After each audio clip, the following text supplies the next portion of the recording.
they look over to the left and slowly melt.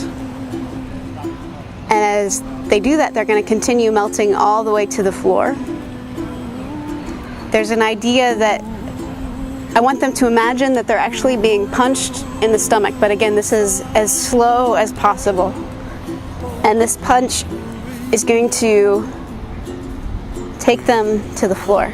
I want to make movement that is an experience to do, and I'm also interested in the audience going on a different journey. I don't think that those two experiences can ever be the same. They relate to each other, and I think both are equally important. But everything changes when you're in a performance. When you have an audience member, whether it be one person or whether it be 100 people, it changes. It changes everything. I tend to be very rhythmic and musical in my dancing.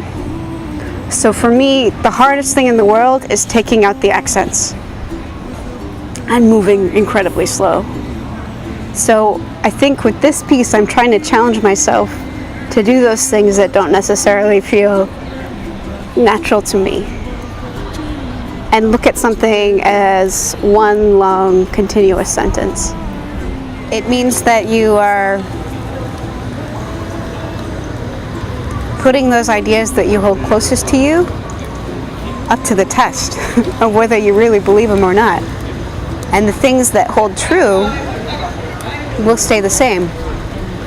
But as you go, that's what I think experience brings, is you get more refined. So you start with more of a general idea or a lot of ideas, and over time you start breaking away. And the things that remain, I think, become this piece of you. And those remain somehow present, even though they may change or they may reach those extremes within your work. There's still some sort of sameness.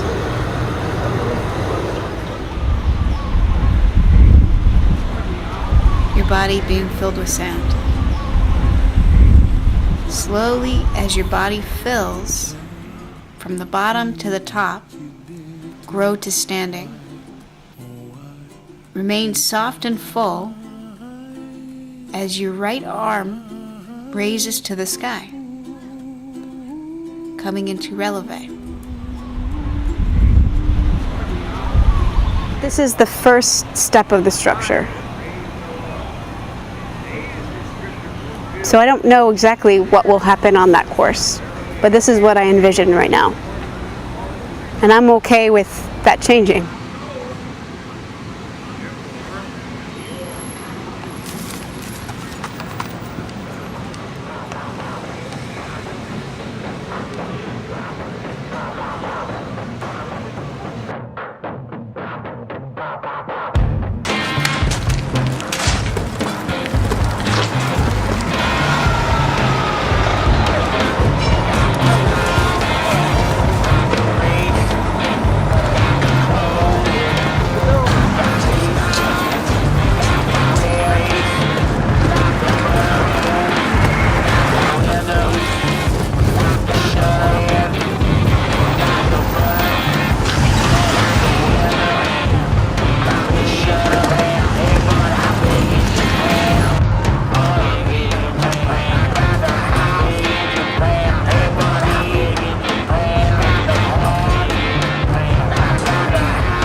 The score says very specific things, not in between. So there's a point where I come in and I put in the in between. I put the transitions, I decide timing, So at the end is my interpretation of the score. The score is like simply written, but it's not in a body level. It's on a intellectual level, not in a body level. So I think I'm just interpreting in a body level. When the melting begins, the conscience goes inside 1/16th note, and it germinates there, and then it starts growing and flowing and reaching, and it becomes the entire page, it becomes the entire score, it becomes every single instrument and every single deranged mind that is cannibal. My dancer called me up and she said, I'd like to switch roles with you. My heart leapt for joy, and I said, Megan, what are my instructions? Megan and I went up to the balcony when I got here, and we tried it together. She knows and loves this space that we're in tonight, the church, and it's terrific to see her populate it with such simple, strong steps. I want everyone to have fun. Megan, do you have like a small beard you could glue on? I don't. You're gonna have a little bit of ego come up, a little bit of self-awareness of how do you look, how are you moving, and not only how does it feel, but how does it look to other people, and a little bit of mix-up in terms of staying true to the message, whatever that might be, staying true to some emotion or whatever you've chosen. Is Megan back? She just left. Shit. You are second? Yeah. Okay, so the third is back. Tell me about Megan. Megan's amazing. Megan's awesome. She's a force of nature. She is stream of consciousness, psychic, god monster demons coming up and doing crazy things, and I never know what to expect.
Yeehaw.